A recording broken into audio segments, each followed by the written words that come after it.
Hello, what's up? Ito naman po si Boys Rock nyo, yun nga mga kasok. So for today po is practice po tayo ng paglalakad para pumawala sa spasticity.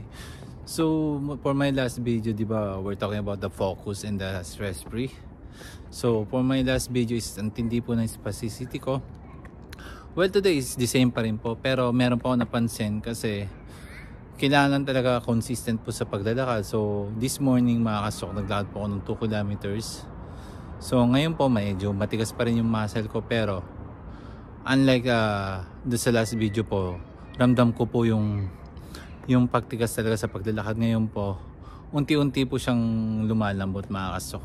So yun nga, sa tingin ko nga mga kasok, kailangan talaga consistent lang talaga sa paglalakad ng o pag e-exercise lang talaga para makuha natin yung fully recovery. Yun, medyo ano pa rin, talagang stretching lang talaga ang mangyayari. So binalik ko lang po yung dati kong daily routine.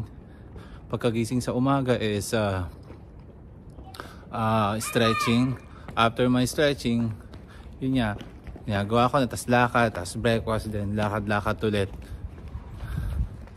Ganun. So nakita ko po yung difference ngayon. So ngayon po, it's okay, lumambot po yung mga muscle ko.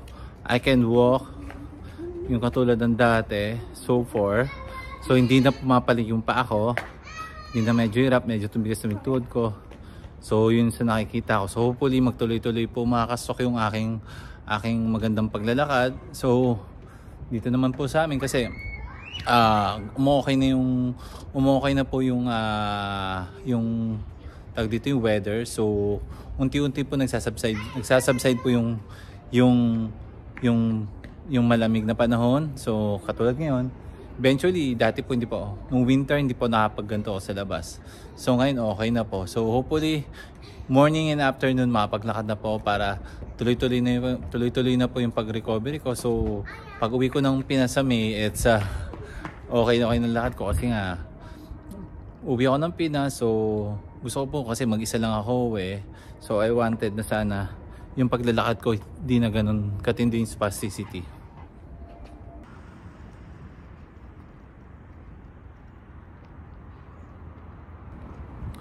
So yun mga kasok, marami po ako natutunan sa aking mga ginawang experience po. So yun nga, like in my last video na sinabi ko po na starting September po nagbawas po ako ng aking mga exercise daily routine na kasi nga po sobrang yung lumamig na po at nasa bahay na po ako dahil naging house husband po ako. So hindi na po ako naglakad-lakad at nag-exercise sa labas po.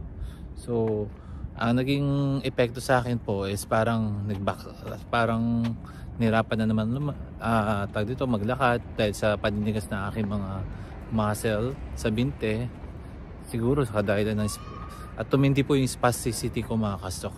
So ngayon, lesson learned. So sa ating mga kasok, kailangan talaga consistent talaga tayo nag-exercise. Yun po yung pinaka the best po.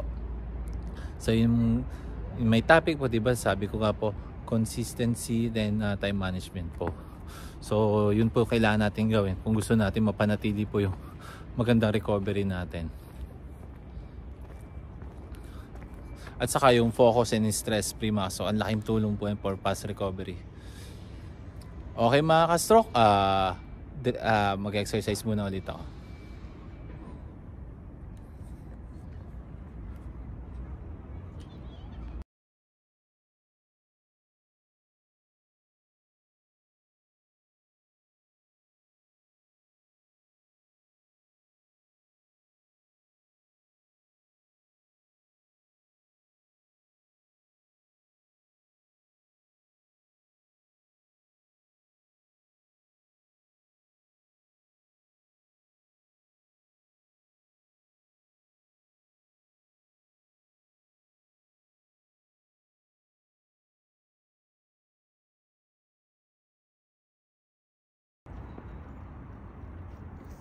Yeah, don't go there, okay.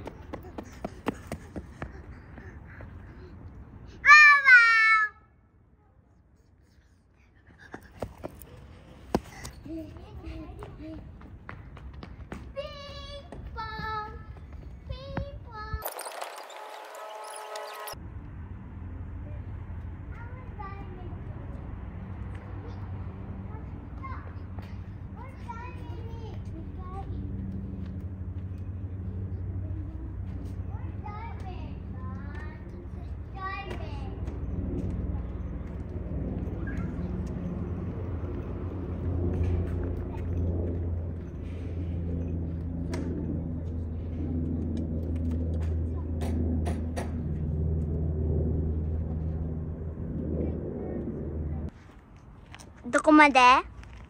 Basta. Bumpa. Ayun.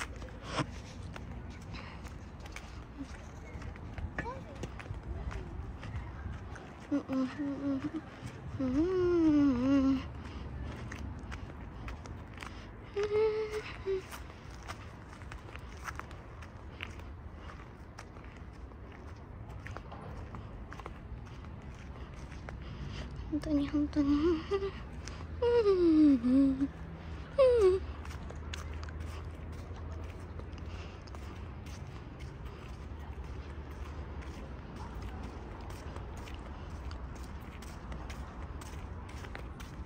Okay, stop. ね Stop. Ayun po pala mga kasoka, tapos na po yung aking exercise. So, thank you for watching and supporting my channel. Sa ating mga kasok, laban lang po. Ito ulit si Boy Sok nyo. Bye bye.